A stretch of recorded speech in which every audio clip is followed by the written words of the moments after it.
বাংলা বলছি চ্যানেলটি সাবস্ক্রাইব করুন এবং সমস্ত অনুষ্ঠানের আপডেট পেতে বেল আইকনটি অন করুন।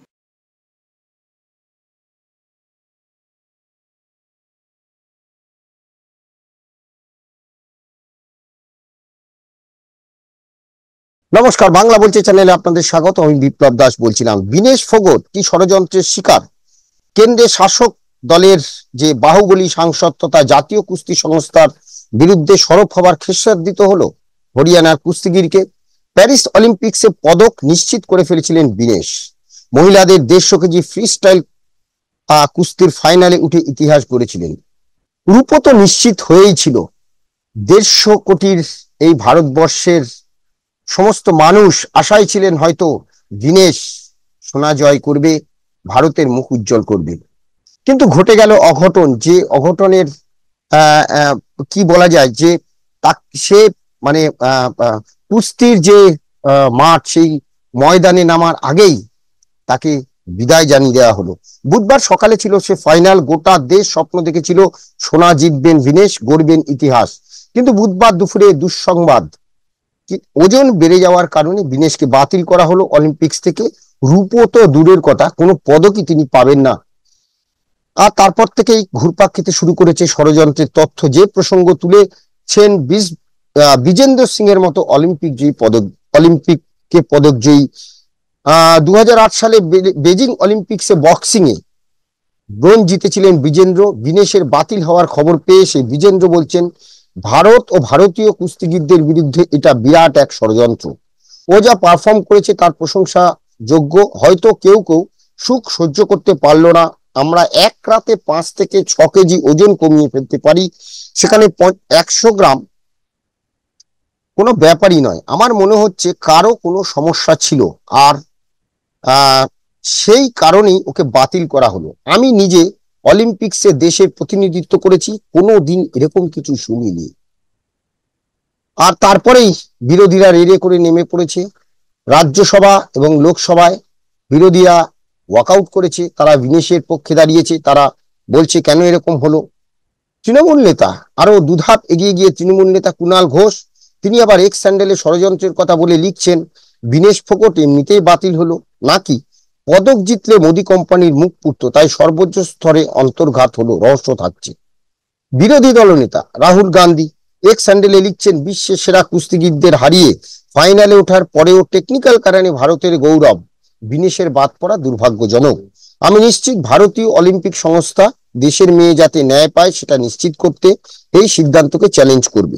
বিনেশ মনোবল হারানোর মেয়ে নন, আমি নিশ্চিত উনি আরো শক্তিশালী হয়ে ফিরবেন। আর ক্রীড়াপ্রেমীদের অনেকেই তো বিজেপিকে কাঠগড়ায় তুলছেন। তারা বলছেন যে বিজেপি সাংসদ ব্রিজভূষণ সিং এর অপসারণের জন্যই আন্দোলন করার খেসারত দিতে হলো বিনেশকে। কিন্তু আমাদের প্রশ্ন, যে অলিম্পিকের মতো একটা মঞ্চ, যে মঞ্চে বিশ্বের তাবর তাবর খেলোয়াড়রা অংশগ্রহণ করে এবং অলিম্পিককে অংশগ্রহণ করার জন্য সকলে মুখিয়ে থাকে, এবং যে অলিম্পিক্সে যে সমস্ত নিয়মাবলী সেগুলো খুব কঠিন, এবং দীর্ঘদিন ধরে অলিম্পিক্স যারা অংশগ্রহণ করবে তাদেরকে কিন্তু সেই নিয়মাবলীর সঙ্গে মানিয়ে নিতে হয়। সেই জায়গাটায় আমাদের দেশ ভারতে কি একটা ঘটনা ঘটেছে, এবং তার জন্য বিনেশকে কি সত্যি সত্যি ষড়যন্ত্রের শিকার হতে হলো? আজকে আমরা এই বিষয়গুলো নিয়ে আলোচনা করব ক্রীড়া সাংবাদিক সুদীপ পাকরাশির সঙ্গে। সুদীপ দা এখন প্যারালাল স্পোর্টস এর এডিটর। এর আগে তিনি আনন্দবাজার পত্রিকায় ছিলেন, এশিয়ান এজে ছিলেন। দীর্ঘদিন তিনি সাংবাদিকতা করছেন। ক্রীড়া ক্ষেত্রে তার অবাধ বিচরণ। সেই সুদীপ দাকে আমরা আজ বাংলা বলছি চ্যানেলে স্বাগত। সুদীপ দা, আপনি দীর্ঘদিন বহু ক্রীড়াবিদের আপনি নিয়ে খবর করেছেন, ইন্টারভিউ করেছেন। সেই জায়গাটা থেকে অলিম্পিক্সে এইভাবে কি কাউকে বাদ দেওয়া যায়? সামান্য একটা দেশে কি হয়েছে, এবং সেটার জন্য নাকি বিজেপিকে দায়ী করা হচ্ছে যে ষড়যন্ত্রের শিকার। আপনি কিভাবে দেখছেন বিষয়টিকে? প্রথমেই বলি, আপনাকে ধন্যবাদ আমাকে বলার সুযোগ দেওয়ার জন্য। প্রথমেই বলি যে বিনেশ ফোগট গতকাল একটা ইতিহাস তৈরি করেছিলেন। ভারতের প্রথম ফিমেল অ্যাথলিট হিসেবে, কুস্তিতে তো বটেই, যিনি ফাইনালে পৌঁছেছিলেন, ফিমেল রেসলার যিনি সোনার দৌড়ে ফাইনালে পৌঁছেছিলেন, এটাও যেমন প্রথম, আবার আজকের ঘটনাটাও সম্ভবত প্রথম। এটাও অলিম্পিক্সের সাম্প্রতিক ইতিহাসে অন্তত ভারতে এরকম ঘটনা ঘটেনি কোনো ভারতীয়র ক্ষেত্রে, আচ্ছা। যে ওভারওয়েট হয়ে বাদ হয়ে যাওয়া। এখন ব্যাপারটা হচ্ছে যে ওভারওয়েট হওয়া, এখানে কিন্তু ষড়যন্ত্র শব্দটা আসে না। আমিও দেখেছি যে বিরোধীরা যে বিচার চাইছে, রাহুল গান্ধী দেশের মেয়ের জন্য জাস্টিস চেয়েছেন, ইন্ডিয়ান অলিম্পিক অ্যাসোসিয়েশন কড়াভাবে চ্যালেঞ্জ জানাক, প্রতিবাদ করুক, এসব টুইট আমিও দেখেছি। কিন্তু এই যে ওজন কমানো, এটার কিন্তু একটা প্রক্রিয়া আছে। প্রক্রিয়াটা মোটামুটি 7 সপ্তাহ আগে থেকে একজন অ্যাথলিট শুরু করেন। আচ্ছা। বিনেশ ফোগতের ক্ষেত্রেও কিন্তু সেই প্রক্রিয়া শুরু হয়েছিল। এমন নয় যে বিনেশ ফোগত সেই প্রক্রিয়ার মধ্যে ছিল না। মানে ধরুন আপনার ওজন 60 কেজি, মানে আপনার ক্যাটাগরি 60 কেজি, এবার আপনার ওজন হয়ে আছে 63 কেজি, আপনি 7 সপ্তাহে কিন্তু 3 কেজি ওজন আপনাকে কমাতে হবে। এবং এই প্রক্রিয়ায় সমস্ত অ্যাথলিটই থাকেন, বিশেষ করে হাইয়েস্ট লেভেলে যারা পার্টিসিপেট করছেন। সাক্ষী মালিক রিও অলিম্পিক্সে যিনি ব্রোঞ্জ পেয়েছিলেন, তিনি একবার রিওর পর মজা করে বলেছিলেন যে এই যে ওজন কমানোর যে প্রক্রিয়াটায় আমরা থাকি 7 সপ্তাহ ধরে, তার জন্যই আমাদের পদক পাওয়া উচিত। মানে এতটাই কঠিন এই প্রক্রিয়াটা। মানে জল খায় না এরা, জল খান না, সুগার সল্ট তো ছেড়ে দিন, কার্ব ছেড়ে দিন, এমনকি প্রোটিনও কিছু খান না। বিনেশ ফোগত রিওতে 7 সপ্তাহ ধরে 200 মিলিলিটার মাত্র জল খেয়েছিলেন। আচ্ছা। আমি প্যারিসের কথা বলছি না, রিওর কথা বলছি। রিওতে 7 সপ্তাহের একটা স্প্যানে একটা হাইয়েস্ট লেভেলের অ্যাথলিট 200 মিলিলিটার জল খেয়েছিলেন। এবার আপনি ভাবতে পারেন তাকে ট্রেনিং কিন্তু বন্ধ করলে চলছে না। একজন কুস্তিগিরকে কিন্তু তার ট্রেনিংটা করে যেতে হচ্ছে। সেখানে তার কার্বোহাইড্রেট এবং প্রোটিন ভীষণভাবে প্রয়োজন, নাহলে শক্তি সে পাবে না। সেই অবস্থার মধ্যেও তার মাথায় রয়েছে যে আমাকে ওজনটাকে ক্যাটাগরিতে, আমি যে ক্যাটাগরিতে আমি নামবো সেই ক্যাটাগরির নিচে আমায় আনতে হবে। এই যে ওজন কমানোর প্রক্রিয়াটা কিন্তু ভীষণ ভীষণ কঠিন একটা প্রক্রিয়া, যেটা কিন্তু অনেক অ্যাথলিট তারা কিন্তু মানে উত্তীর্ণ হয়েও ওজনটা কমিয়েও শেষ মুহূর্তে পারেন না, অসফল হন। মহাবীর ভগতের সঙ্গে আমার সকালেই কথা হয়েছে। মানে ওনার বিনেশের যে জেঠু, যে মেন্টার, যার কাছে ওর মানে ওর বিনেশ ফোগত হওয়া, 12 বছর বিনেশ ফোগতের মহাবীর ভগতের কাছে শিক্ষা নিয়ে সাধনা করে ও বিনেশ ফোগত হয়েছে। 2009 এশিয়ান ক্যাডেট চ্যাম্পিয়নশিপ, সেখানে গোল্ড নিয়ে 2009তেই ও হইচই ফেলে দিয়েছিল। তখনই ও বুঝিয়েছিল যে আমি লম্বা রেসের ঘোড়া। মহাবীর ভগত কিন্তু একটা কথা বলছেন, কথাটা কিছুটা কথাটার মধ্যে একটু আবেগ আছে, যে 50 গ্রাম কি 100 গ্রাম যদি বেড়ে যায় তাহলে সেটা অ্যালাউ করা উচিত, মানে অ্যালাউ হয়। কিন্তু ওটা একটু আবেগ আছে কথাটার মধ্যে। ও মানে বিশ্ব রেসলিং সংস্থার যে নিয়ম, সেই নিয়মে আপনি কিন্তু 50 গ্রাম 100 গ্রাম, 50 গ্রাম কেন 10 গ্রাম বাড়লেও ওরা অ্যালাউ করবে না। আচ্ছা। প্রথম যে কোয়ালিফিকেশন রাউন্ড হয় তার আগে একটা মেডিকেল টেস্ট হয়, প্রিলিমিনারি রাউন্ড যেটাকে বলে। সেখানে কিন্তু বিনেশ 49-500তেই ছিল, 50-এর নিচে ছিল।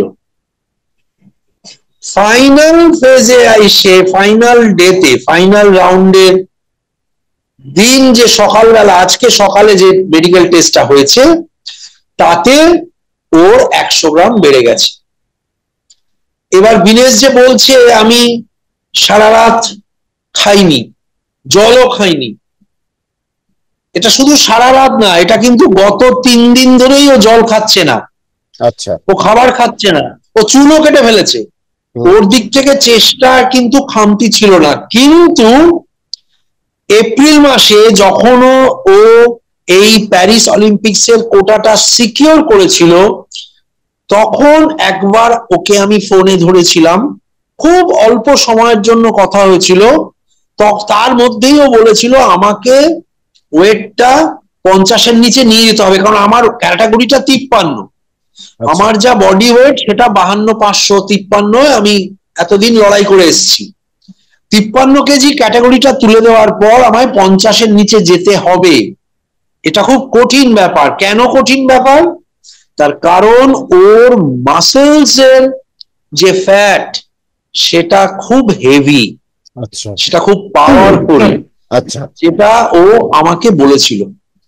আপনি যদি আজকে বিনেশ ফোগট গুগলে সার্চ করতে থাকেন, আপনি দেখবেন একটা খবর আছে, যেটা পিটিআই একটা খবর লিখেছে, যার ভেতরে ওই কথাটা বিনেশের আছে, যে এপ্রিল মাসেই বিনেশ বুঝেছিল আমাকে এটা করতে হবে, কিন্তু কাজটা কঠিন, কারণ সবার তো মাসেলস এর, সবার বডি ফ্যাট তো একরকম নয়, মাসেলস ফ্যাটও একরকম নয়। সুতরাং বিনেশ, আমি বলবো এটা দুর্ভাগ্যজনক, এটা কোনো ষড়যন্ত্রের ব্যাপার নেই, এটা বিনেশ আপ্রাণ চেষ্টা করেছে। হ্যাঁ, মহাবীর ফোগট একই সঙ্গে বলেছেন যে ওর কোচিং স্টাফ যারা ওর সঙ্গে রয়েছে, বিদেশি কোচ, ভারতীয় কোচ, ফিজিও, নিউট্রিশনিস্ট, তারা একটু সতর্ক হলে পারত। মানে এই যে দুটো মেডিকেল টেস্ট হয়, একটা প্রিলিমিনারি রাউন্ডস এর পর আর একটা ফাইনাল ডে, মানে আজকে ফাইনালস এর আগে, প্রিলিমিনারি রাউন্ডস এর পর যখন 50 কেজির নিচে বিনেশ মেডিকেল টেস্টে এসেছিল, তারপরে যে গত 3 দিন 4 দিন এই সময় ওর ট্রেনিংটা কন্টিনিউ করেছে, ও কিন্তু ট্রেনিং করেছে না খেয়ে। এই না খাওয়াটা কিন্তু বুমেরাং হয়ে আসতে পারে, বুমেরাং হয়ে আসতে পারে একদম। আপনি যার জন্য ডিহাইড্রেশন হয়ে ওকে হসপিটালে যেতে হয়েছে, এখনো সুস্থ, অলিম্পিক ভিলেজের হসপিটালে গিয়ে অসুস্থ হয়ে গেছে।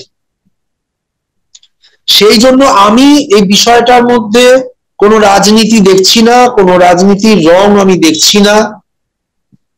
আসলে কি জানেন, আমরা তো সোনা গোল্ড মেডেল ম্যাচ খেলি না। টোকিওতে খেলেছিলাম নীরজ চোপড়া, আবার এইবার নীরজ চোপড়ার দিকে আমরা তাকিয়ে আছি।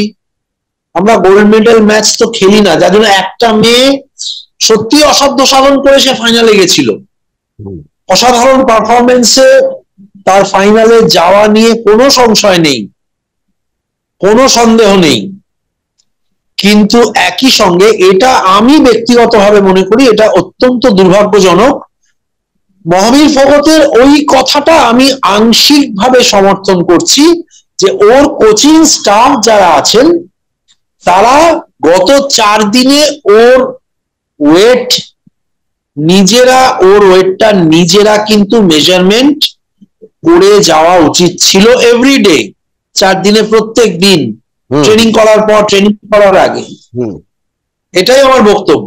একদম একদম একদম, যে এর মধ্যে কোনো ষড়যন্ত্র আমি দেখছি না। একদম। আমি অন্যান্য অনেকের সঙ্গেই কথা বলেছি, বা যারা জার্নালিস্ট তো বটেই, সে সঙ্গে অন্যান্য যারা খেলোয়াড় যারা অলিম্পিক্সে অংশগ্রহণ করছে, প্রত্যেকেরই মত অলিম্পিক্সে এরকম কোনো পলিটিক্স, সামান্য একটা কোন দেশে কি হলো তাদের ইন্টারনাল পলিটিক্সের জন্য ওইভাবে কাউকে অলিম্পিক্সের এ থেকে বাদ দেওয়া যায় না। অর্থাৎ এই যে এখানে এটা তুলে একটা পলিটিক্স তৈরি করা হচ্ছে ইন্ডিয়াতে, এটা কিন্তু সম্পূর্ণই ভুল। অলিম্পিক্সে এরকম কোনো কাউর সুপারিশ করে কাউকে বাদ দেওয়া যায় না। হ্যাঁ, এটা তো নিয়মের মধ্যে পড়েছেন আপনি, নিয়মের মধ্যেই, এটা নিয়মের মধ্যেই পড়েছেন। অর্থাৎ অলিম্পিক্সের যে স্ট্রাকচার, প্রত্যেক টুর্নামেন্টের একটা স্ট্রাকচার থাকে, একটা নিয়মাবলী থাকে, এবং সেই নিয়মাবলী বিশেষ করে অলিম্পিকের মতো টুর্নামেন্টে তো আরো কঠিন লড়াই, কারণ সেখানে বিশ্বের তাবৎ তাবৎ সবাই এখানে অংশগ্রহণ করে, এবং সমস্ত রকম স্পোর্টস এতে জড়িত। তো সেইখানে যখন একটা অলিম্পিকের মতো গেম, সেখানে এই একটা ঠুনকো ব্যাপার নিয়ে কোন দেশে কি হলো সেই নিয়ে কাউকে এভাবে বাদ দেওয়া যায় না, আবার তো ফাইনালের মঞ্চ থেকে। তো যাই হোক, ভিনেশের এই বাদ যাওয়াটা আমাদের 150 কোটি দেশের জনগণের কাছে একটা সত্যি খুব দুঃখের, কিন্তু আমরা ভিনেশের পাশে থাকবো আগামী দিনে। হ্যাঁ, ও যেভাবে ফাইনালে গেছে, আশা করব পরবর্তী যে ইভেন্ট গুলোতেও যাবে এবং আগামী অলিম্পিকে নিশ্চয়ই ও আরো এ বিষয়ে সতর্ক থাকবে। তার স্টাফ যারা তাদের সঙ্গে রয়েছে তারাও এ বিষয়ে আরো সতর্ক হবে এবং ভিনেশের জেদ বোধহয় আরো বাড়িয়ে দিল। অর্থাৎ আমরা আশা করব আগামী অলিম্পিকে ভিনেশ সোনা আনবেই, এটাই আমাদের কি বলবো, আকাঙ্ক্ষা, এটা আমাদের চাহিদা, এটাই আমাদের দাবি। ধন্যবাদ সুদীপ দা, আপনাকে ধন্যবাদ। আমাদের এই আলোচনা আপনাদের মতামত কমেন্টস বক্সে জানাবেন, ভালো লাগলে অবশ্যই লাইক দেবেন। সবাই ভালো থাকবেন, নমস্কার।